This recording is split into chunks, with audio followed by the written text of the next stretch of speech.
Hi, welcome back to IM4GOD Movement. As you may know, if you may just maybe tuning in, this is episode 7. And just giving you a little playback for what is IM4GOD about. It's basically giving you your own relationship, getting your own relationship with God. The first episode, I basically told you about my childhood. The second one, I told you about the brand. The rest of them, basically, I have guests, so you have to tune in to the rest of the podcast. It's on all podcast platforms, so check them out, okay, y'all? And I want to say to everyone, thank you for checking out my podcast. It means so much to me. We have so much to talk about, letting people know that God is doing miracles today the same way he did miracles in the Bible. But I'm so excited, my guest today. I'm excited about all my guests, but I'm so excited about the guest today. My friend is here today, Sure Diva Tish. Hi, thank you for having me. I'm going to let her tell y'all what she do because she got a lot of hats, y'all. I'm going to let her introduce herself. Hi, everybody. I'm Tish Summers, also known as Sheer Diva 26. I work at Hair Villa X Salon. I'm a published master stylist from Universal Salons. I also have my catering business, which is Diva's Delights Cordials and Catering. And I, try to stay busy. You be busy. Ain't trying to stay busy. This girl do it all, okay? She do it all and get it done, okay? But it's so much to talk about, and I don't want to just bore y'all, so I want to just tell you some of the, some of the good stuff, okay? But anyways, I remember that time when we first met. We met, y'all, let me tell you. I was strolling down Facebook, and I seen these faux locks to die for, okay? I called my homegirl, Denise, which is called, I had her on my podcast last episodes. Y'all got to tune in for that. Brandon Time, Miss Brandon Time. I said, Denise, you got to tell me who this girl is that's doing these faux locks on fire. And she's like, well, let me check. I'm going to find out for you, whatever. Got me the girl number and everything. I had to have them, y'all. They was fire. You hear me? Fire. So I hit her up and made my appointment. And who would have known we would be like we are now, the besties. I mean, you can't, listen, you see her, 9 times you're going to see me. But just to see how God has, I never would have thought, but you never know what God's plan is. And I remember getting my hair done. I kept them things in about almost 8 months. No, but let me take it back. I came back to her every month and a half. Okay, y'all. You were very consistent. Yeah, and I got my edges done, and I got another installment. I didn't wear no braids for the whole 8 months. Let's clear that up. Yeah. But they were so fired that I kept coming back for I was a regular for straight 8 months. I lie to you not. Absolutely. And we built a relationship from there. And I remember you was working part-time at Red Lobster. That's right. And I was like, sis, you're not going to be doing both. It's no way. You are the bomb what you do. It's going to overpower what she's like. It got to make sense for me to leave Red Lobster. Right. Yeah. And now look, you are full-time hairstylist. Yes. I didn't think it was gonna happen like that, although you had prophesized it for me in the beginning. I was still in school for my cosmetology degree, and my side job was Red Lobster. And I made pretty good money at Red Lobster. I remember so I would pay for my booth where I was at because I had rented my own space, my own room, and I would pay for it. I didn't have clients at the time, not a lot of them. I had a nice amount of clients, but not a regular, consistent, clientele base. And so I would work at Red Lobster, and you was like, friend, one day what you gonna do when these blow up and you're gonna be working in the salon? And I was like, friend, that thing gotta make sense. I remember because I make pretty good money at Red Lobster. And when I say this girl stay booked, listen, you gotta once you get them faux locks, honey. To God be the glory. I was able to go and study a method and then basically perfect the craft with God's help and insight. So now we do full service on those, and they're really easy for the women to be able to maintain, which is why they are so popular. And it's something that will allow them to grow their hair. Definitely, and it really just aligns me with what my passion was from the beginning. I never knew that the faux locks were going to be what actually catapulted me to where everybody knew who I was. was. But that's a great thing. You know, I welcome it, and, you know, just trying to keep it innovative and stuff. You know, now I'm at Hair Villa X with you. Hey, yes, we work together. Yes. But hold on, let me back up just a bit. Okay. I remember when I asked you how long it took, and you said 4 hours. I said, ain't no way. Yeah. And it really, she really does it fast, good. And I said, make sure mine is full. Extra full. And that's why yours was 4 hours. And I mean, yeah, like I couldn't even leave nowhere without somebody saying, who did your hair? Who did your hair? So, I mean, to look back, and it wasn't even it was about just a year. Is that? It was and just I a mean, year. listen, you just was never just a know year. what God got planned. That's right. And I mean, hey, now we work together. Yeah. I would have to say from youth on to now. How would you say, what's the difference in your relationship when you was younger to now where you at now with God? Okay. First of all, I was uprooted in a Christian household. My grandmother, my entire family, very, very Christian oriented family. So I was always taught in the beginning the importance of Christ, the importance of prayer, the importance of consistency, the importance of faith. And my grandmother and my parents instilled it in us as childhood, through childhood. As growing up, I kind of strayed away, not from my belief in God, but from my consistency to Him. And in that time, I made a lot of decisions and different things that ended up being lessons and ended up being blessings in disguise, because it actually was a part of my journey that got me to the point that I am now. I'm very aware that throughout the whole time, God still had His hand on me. Never took His hand off of me. Never took His hand off of me. And, you know, He definitely, you know, was stronger for me at times when I wasn't strong enough for myself. The difference in that now and then looking back on it, even then I still had a strong knowledge of God, and I knew who I was as a person. But, you know, sometimes you get caught up in just everyday living and things. Now, you know, I just have such a closer, more I'd say better relationship with God. I've learned a lot more about the Bible. I've learned a lot since even being around you guys and the whole IM4GOD movement. You know, God has impacted me so much on my viewpoint, on how I, you know, want to help others and sow seeds and pay it forward, different things like that. He definitely has grounded me and sustained me through all of the ups and downs that we've even, you know, dealt with in the last year.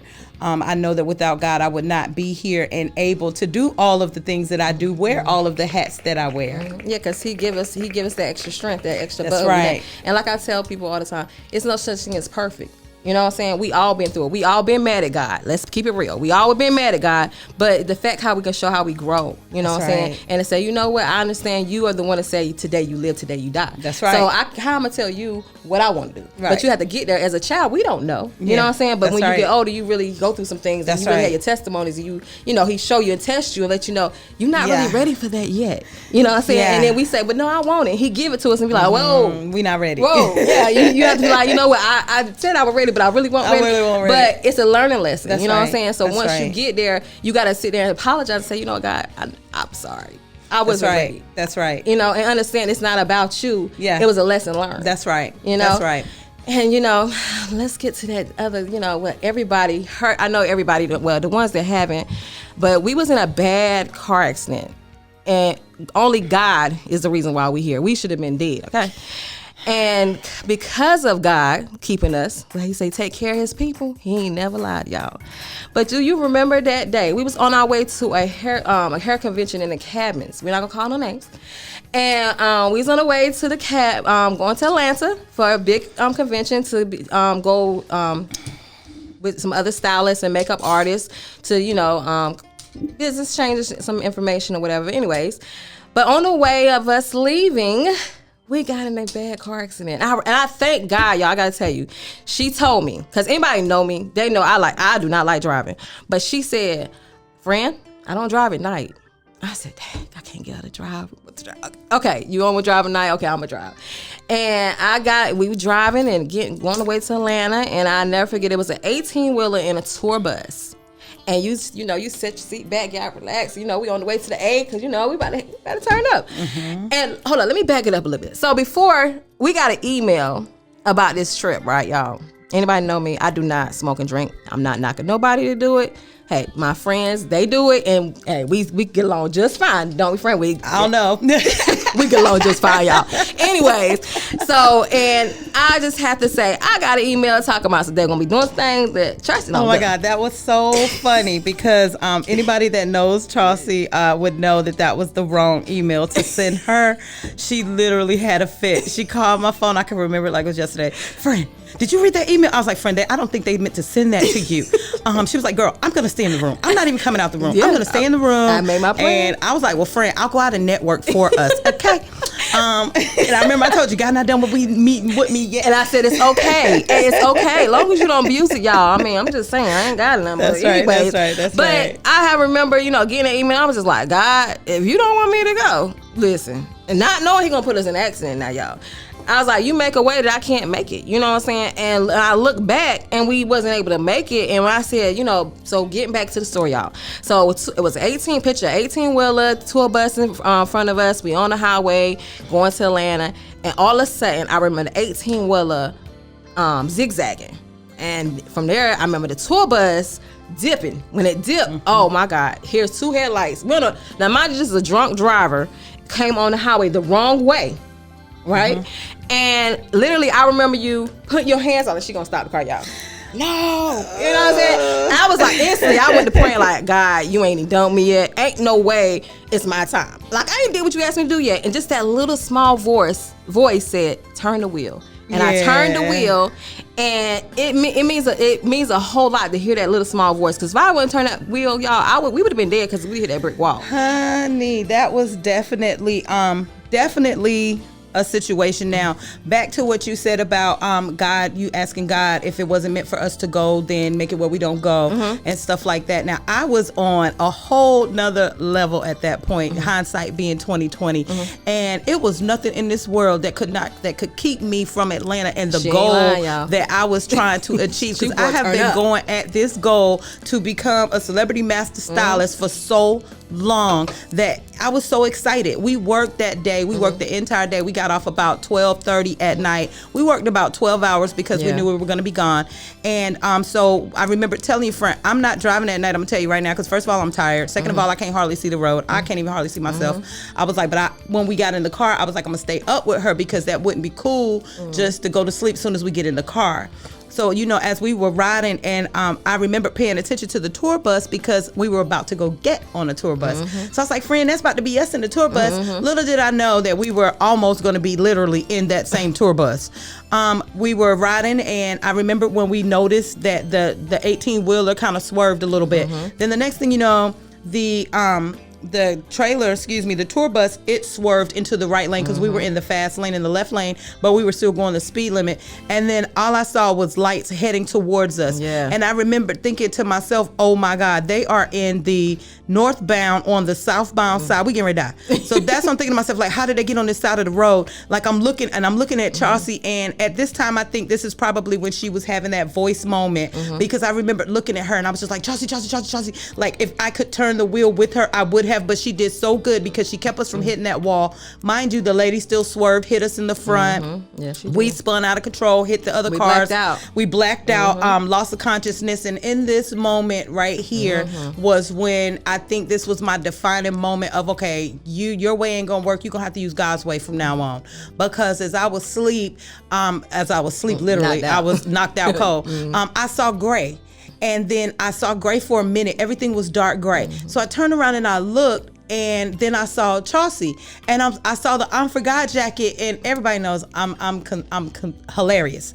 So I looked at you and I was like, friend, are we in heaven? I was like, because I know if you're here with the IM4GOD jacket, I made it. Thank you, God. Like, I made it to heaven. You was like, friend, I don't know. It's like we were both trying to figure out, are we in heaven? Because I know that's where I'm going. Are we in heaven? But remember that one part now, when we was in the cloudy, we didn't know whether, and we both did this. Oh my God, the first thing we did, okay, we're both divas. We're both beauty gurus. First thing we did was touch our faces.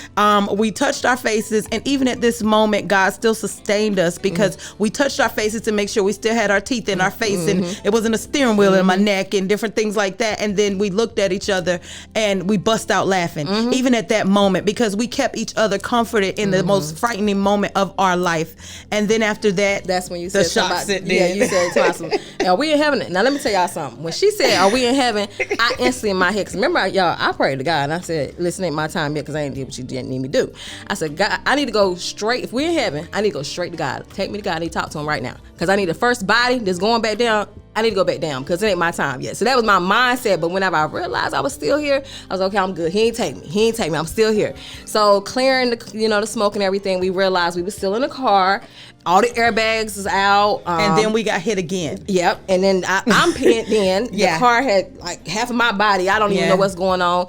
The man had to break the door. Yeah, because or we were actually, when we went through the moment of are we in heaven, the loss of consciousness, and then a car, we were still in the middle of I-95. We had just stopped spinning from being hit and the impact of the first cars that hit us. Then the other car came and hit us, boom. Then at that point, I was praying to God, oh my God, please don't kill us. Please don't kill us. Please let us live. Please let us live. And that moment, I freaked all the way out. And then I looked up, I was trying to push the door to get us out the door, and we were both jammed and pinned in the car. And there was a gentleman that came up and looked in the window and he said, are y'all alive? Oh my God, are y'all alive? And I was like, please let me get out. Please help me out so I can help my friend. At the time, I'm looking at Chelsea and she's pinned in. When I say pinned, she could not move either direction. The jaws of life to get you cut out the car. And so I went to open the door, the man helped me pry open the door, and I fell out because my knees didn't have it. They were bruised up and shock and everything. So I hit the ground and I looked back at Chelsea and I was like, friend, your phone. And I threw the phone across so that it would land on her and she was able to call for help. It really wasn't her phone. It was Shaylee's phone that I had found. But thank God we had that phone because she was able to call and let everyone know what was going on with us. And, they took me because I was panicking. I saw the fluids flying. I thought the car was going to blow up. Mind you, y'all, I didn't see none of this. I'm still stuck. I was freaking out. I'm telling her, go get me help. I and can't leave you. I said, she you was got to go get looking me some so help. peaceful. It was like the most nicest. I just can't move. I'm like, friend, you're not about to give up like this right now, honey. You're going to have to fight, and I'm going to fight for you. And, honey, I'm out here freaking out, and these people going crazy, but you about to get up out this car. So I'm like that. And she's like, okay, friend. And I'm just like, no, we're going to save my friend. So I'm running back and forth, trying to get the people to come help get her out the car, and they're telling me to get out the way, and I just could not leave her at the car. I was like, Lord, I just could not get that look out my mind of the last look that she had on her face before I left. So then they took me to the ambulance, and I was in there, and I kept asking about her, and they was like, I think she's gonna have to be choppered away. So I'm praying. I'm like, oh my God, my friend is messed up. Like, oh my God. And they was like, then they messaged us back. They was like, no, she can be taken to the hospital with you. I was like, thank God. So then when we got to the hospital, your mom came right in the door, like in 5 minutes. Like, Mom, did you follow us on the highway? Because how did you get here in 5 minutes? Well, I called her to tell her that we was in an accident whenever I was waiting for somebody to cut me out of the car. And God, I got to go back to God is so good. Because let me tell y'all something. When they cut that car open, Proud did the jaws of life, and they took the part off of me, and I was able to see that my body, I thought my body was cut in half. I didn't know what was going up under that car.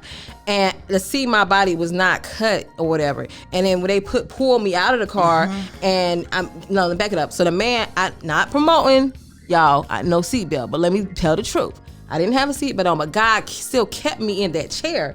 And we was going 70 miles per hour, and she could have flew straight out. But because God kept me in that chair, I sit here before you, but at the same time, let me speed up. So mind you, when they go cut all, you know you cut like clothes off. Cut your clothes off and you got the neck brace on. I'm like, wait a minute. Know we had on design up. Right. We wasn't trying to get and that cut I had my off. IM4GOD jean jacket on. Listen here, when they cut that jacket, I screamed. They was like, wait, ma'am, did I cut you? I said, no, you cut my covenant, honey.